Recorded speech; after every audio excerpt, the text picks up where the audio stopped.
the time of year that Simon loves, when deals get done in the world of football transfers. You're not the owner of Palace anymore. You don't need to worry anymore, Simon.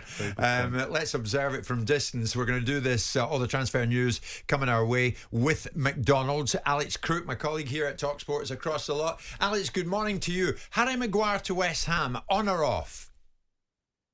Well, I think it's in jeopardy, Jim, this morning. We can say that. We know that West Ham are growing a little bit impatient, being made to wait by Harry Maguire to see if he's going to accept this big money move. Well, not that big money compared to what he cost United. But you broke the news yesterday, didn't you, that maybe Harry Maguire hadn't actually been officially informed by Manchester United that a fee had been agreed. I think there's a bit of brinkmanship going on here. We have to remember that West Ham told us that they pulled out the running for James Ward-Prowse when their second offer was rejected, only to return with a third. I think this is an attempt to put pressure on Harry Maguire to make a decision. And I think what's also interesting, when Sam Matterface and myself were covering for you guys, Sam gave us the information that Harry Maguire had been told privately by Erik Ten Hag that he wanted him to fight for his place at Old Trafford. I think Maguire wanted Ten Hag to come out and say that publicly. And he sort of did, didn't he, at the weekend heading into this game against Wolves. So I think at the moment it's on a knife edge as to whether Harry Maguire stays at Manchester United and accepts that challenge from his manager, or if he seeks pastures new. What we do know is that West Ham are now casting their net a little bit wider in terms of potential alternatives to Harry Maguire. Okay, Alex, so you should. I mean, it's all very embarrassing, isn't it, Simon? But, I mean, what would you say to the player, like, convince me that yours is the club I should join? Well, I wouldn't like it. But you're signing a Manchester United player. West Ham United are not as big as club as Man United. It is a step down for Harry Maguire. His performances have merited a step down, but notwithstanding that, it's a step down. So he's not going to be full of the joys of spring joining West Ham United, and he's going to need to be convinced, which flies in the face of someone spending a lot of money, perceived lot of money, whether it's 30 million or 50 million or 20 million or whatever it is. It's still a quantum of money that West Ham have to spend. The challenging thing in this conversation is the left hand and the right hand of Man United understanding one another? Because if Ten Hag doesn't want the player to go, why are Man United in prima facie accepting bids for a player that the manager don't want to sell?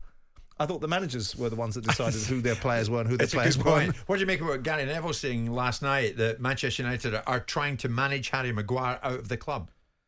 I try to make as little as what Gary says as I possibly can, but obviously he spends his time, poring over Manchester United and gets some of the things right and some of the things wrong.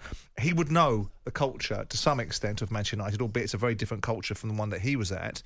And managing Harry Maguire out of the club, who's trying to manage him out of the club? And we know that Ten Hag has a propensity to say one thing and mean the other. We listened to him last year telling how much he wanted Ronaldo when everybody subsequently found out he didn't want him.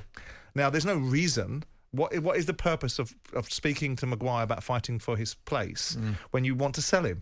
Yeah. I mean, you would have thought a leader of men would be blunt and to the point, which is, with all due respect, Harry, you're far down the pecking order. I mean, obviously Varane scored last night, so he probably needs a rest anyway. So Maguire may find himself in the team over the weekend. Well, again, no, I was at the game last night, and it was interesting at half-time when Martinez didn't come out for the second half. It wasn't Harry Maguire who was called off the bench. It was Victor Lindelof. I mean, again, that's a fairly big indication that actually maybe he's not that big a part of Ten Hag's plans. Do we know anything plans. about other potential targets then, Alex, as far as West Ham are concerned? I haven't got any names yet, Jim. I'll be working on that this morning. But I think they've got a fairly lengthy target list, not just in the defensive area. We know they want a centre forward. We spoke yesterday, I think, about Mohamed Kudus, who was a player who at one stage looked like he would be going to Brighton. West Ham very much in the race for him now, and I think that's directly linked to the future of Lucas Paquetá. We're expecting another bid from Manchester City. I think they're in a hurry now to get this deal done because of the injury that Kevin De Bruyne picked up on the opening night of the season live on talkSPORT. So lots of movement to come at West Ham, both in terms of incomings and outgoings. Okay, Alex, one name that's come my way, Michael Olise at Crystal Palace. I'm hearing one of three things could end up happening in this window. One, could end up at City. Two, could end up at Chelsea. Three, could end up signing a new deal at Palace. What do you know? Well, I know that Chelsea are not finished with their transfer business. Romeo Lavia likely to join Moises Caicedo at Stamford Bridge, although I think at the moment talks continue between Chelsea and Southampton about the deal, 50 million plus add-ons. But as I say, they won't be finished there. Chelsea, Todd Bowley's pockets this window once again are proving to be very deep, and they're confident they can prize Olise away from Crystal Palace. So I would expect once the Lavia deal is completed that Olise would become Chelsea's next target.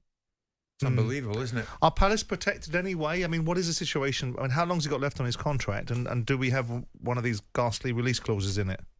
Well, it's slightly complicated, Simon, and maybe you can explain the wording, because the way it's been put to me is that there was a £35 million release clause in his contract that was removed by Crystal Palace, but there is still what's being described to me as a mechanism, which was similar wording to when Alexis McAllister left Brighton for Liverpool, that does enable a club to come in and trigger some kind of clause. So it's not being dressed up as a release clause, but it is basically a release clause. But Olise has the final say on if he actually wants to move. He's under contract till 2026. Right, so they've got him for another 3 years.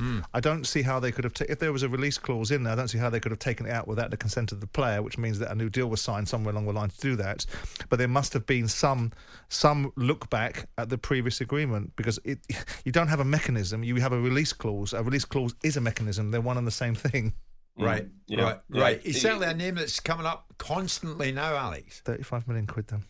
Well, he's a very talented player. I think he's an exceptional player, and I can understand why the top clubs are looking at him. Be a worry for Crystal Palace, wouldn't it, having already lost their talisman, Wilf Zaha, if they were to lose Olise, and they've not been one of the biggest spenders in this transfer window, to say the least. Jim White and Simon Jordan. Monday to Friday mornings from 10 on AM, on DAB, via the talkSPORT app and on your smart speaker. talkSPORT.